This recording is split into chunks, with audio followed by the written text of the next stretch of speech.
The Lamy Safari was first introduced in 1980 as a school children's fountain pen. However, in the coming years, the design became iconic and was offered in a huge variety of colors. The one we have here is in Terra, which is a burnt orange color with black accents. The top finial is flat with a black circular insert that has an X in it. The bottom finial is also flat with a circular inlay that says Germany. The cap is mostly cylindrical and it has a bent metal clip that's reminiscent of a paper clip. The bottom of the clip has an upturn that makes it easy to go over clothes, and it is springy and functional. The cap has a step down to the barrel, and it is a pull-off cap, which it reveals a stainless steel nib that's common to many Lamy models. This one is black in color. It has M for medium, followed by Lamy. Below the nib, we have a fairly controversial section. The back of it is rounded, and the top of it has two indents to help guide your thumb and index finger into what was called at the time the proper grip. However, this design is likely to alienate many people if they don't hold their pens in this way. The section tapers up to a black trim ring, followed by a rounded barrel that tapers back down. The barrel has two flats that act as roll stops. One flat is blank and the other flat has Lamy indented in it. And at the top of the flat, we have two pass-throughs that act as ink windows. In the hand, the pen is comfortable, lightweight, and well-balanced. The cap does post deeply and securely, however, it backweights the pen some, and those flats create a gap to the cap, which can be a little bit uncomfortable in the hand.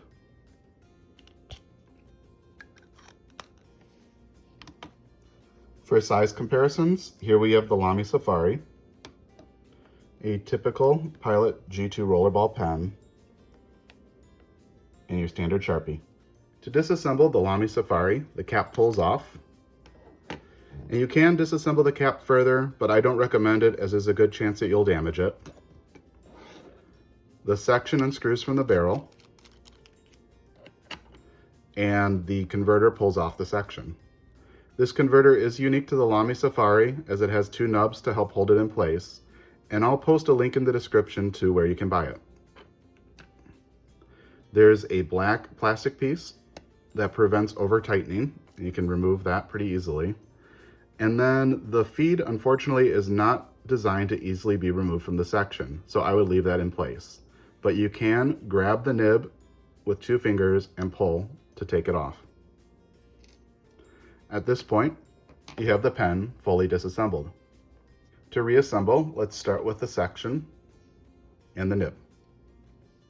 The nib has two fins that go onto rails that are on the feed. Line them up and slide it in place.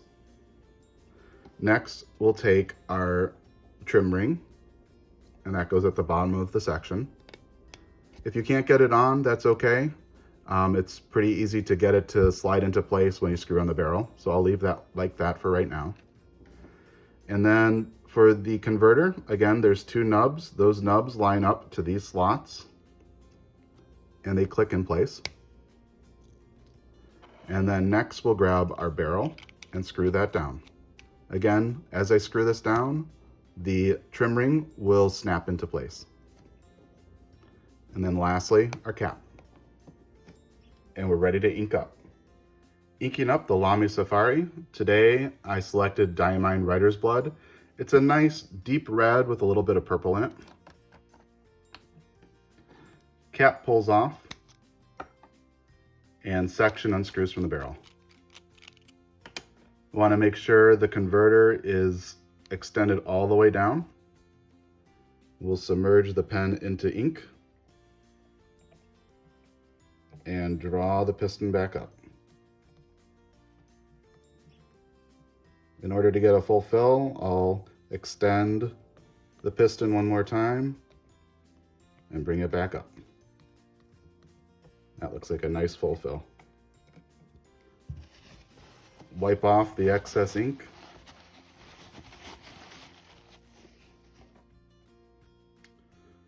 Throw the barrel back on.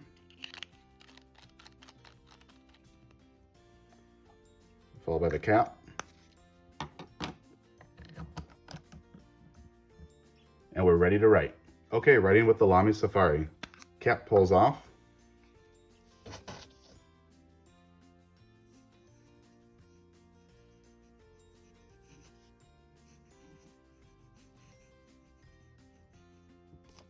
And again, this nib is a medium stainless steel.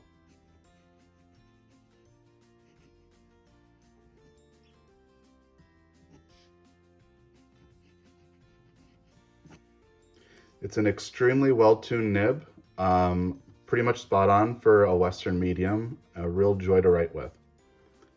Our ink, again, is diamine, writer's blood.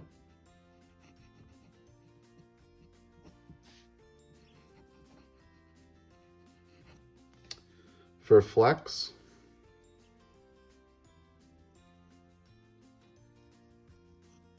you don't get any. And for reverse writing,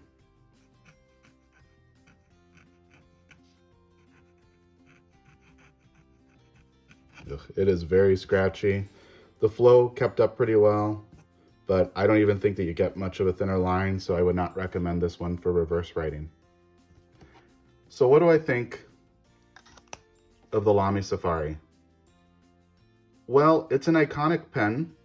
I think a lot of people will recognize this quickly, and that's kind of a cool thing. Also, it's offered in a huge variety of colors and finishes, so it's really nice for the collector. You can spend all of your days searching for Lamy Safaris and always find a new one. The pen feels a little bit cheap in the hand, even though there's a good texture to this plastic. But that's to be expected at the price point, and again, it is a student pen. The cap, again, posts deeply securely, but back weights it, and it's a little scratchy with the gap to the flats on the barrel. So I don't like writing with this one posted. The section for me is comfortable, but I see why it is controversial. It's kind of a relic of how handwriting used to be taught in schools. So I could definitely see that being contentious. But this pen was really designed as a school kid's pen for that era, and I appreciate that aspect of it. And I think it's a well thought out design, especially considering, the ink window is there. If you place the pen down, those flats act as a good roll stop, which is a feature that you don't see very often in a lot of fountain pens. The only other thing I have to say with this one is I feel like the price point of it is a little bit high, especially in today's market for it to be a school child's fountain pen. But besides that, it's a comfortable pen and a great writing experience, provided you have the right grip. And that just leaves me to say,